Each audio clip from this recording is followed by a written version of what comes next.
Hello, Simple Supper families. My name is Salma. I'm a dietetic intern, and today in this video, I'm going to be talking about food safety handling protocol when dealing with raw meat or poultry. So does anyone know why it's important to be especially careful when we're dealing with raw meats and poultry? Exactly. Raw meat and poultry contain bacteria that can cause foodborne illnesses. And the only way to kill off that bacteria is by cooking our meat to the right temperature. And that's what we're going to be learning about today. So right here, I've got some ground meat that we're going to be cooking. This is raw. And I've got my pan. It's already hot and ready to go. So I'm just going to go ahead and slide this onto my pan. Now, when we are cooking with raw meat, we need to remember that because the meat has bacteria, anything that has touched the meat is now also contaminated and has bacteria.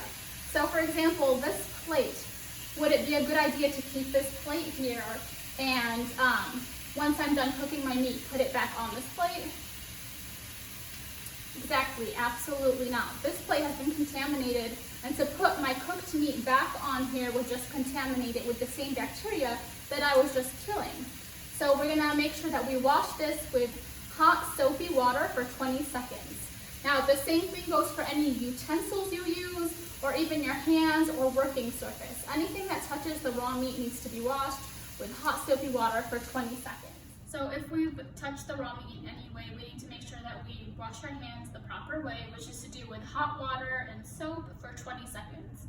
So I'm gonna put on my water, make sure that it gets hot, apply my soap, and basically you're going to scrub all around and make sure you get between your fingers so you don't miss any spots, and count to 20 to make sure that you've done it properly.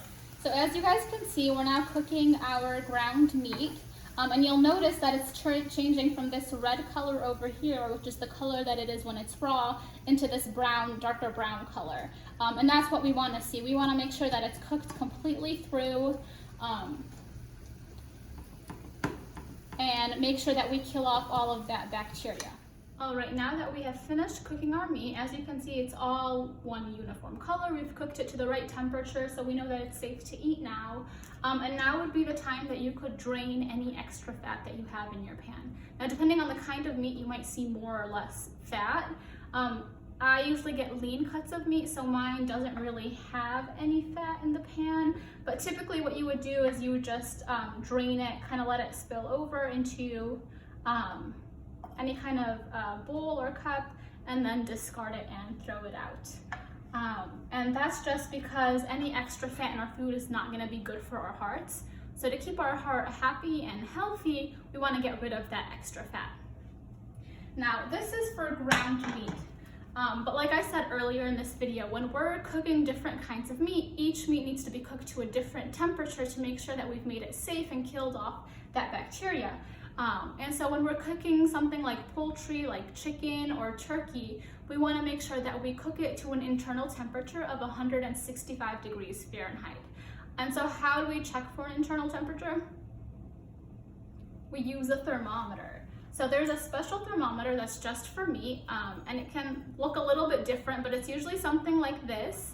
And all you do is when you think your meat is cooked, you would stick this needle into the thickest part, like halfway, more than halfway through, and then take a reading of the thermometer. And if it's 165 or higher, then you know that you've reached that temperature and your chicken or your turkey is safe to eat. When we're cooking poultry, you can't just look at the color the way that we did with the meat, because that's not dependable. You need to make sure that you check that temperature. Same thing for like reheating leftovers or casseroles. You also want to heat them to 165 degrees to make sure that they're safe. When we're cooking eggs or ground meats, we want to cook them to 160 degrees Fahrenheit. When we're cooking other meats like beef, ham, pork, lamb, fish or shellfish, then we want to cook to 145 degrees Fahrenheit. Now, if you're reheating ham that's already been fully cooked before, then 140 degrees Fahrenheit is enough. And when you make sure that reaches that temperature again, then you're just making sure that it's safe to eat. All right, this is the end of our video. I hope that you found it beneficial. Bye.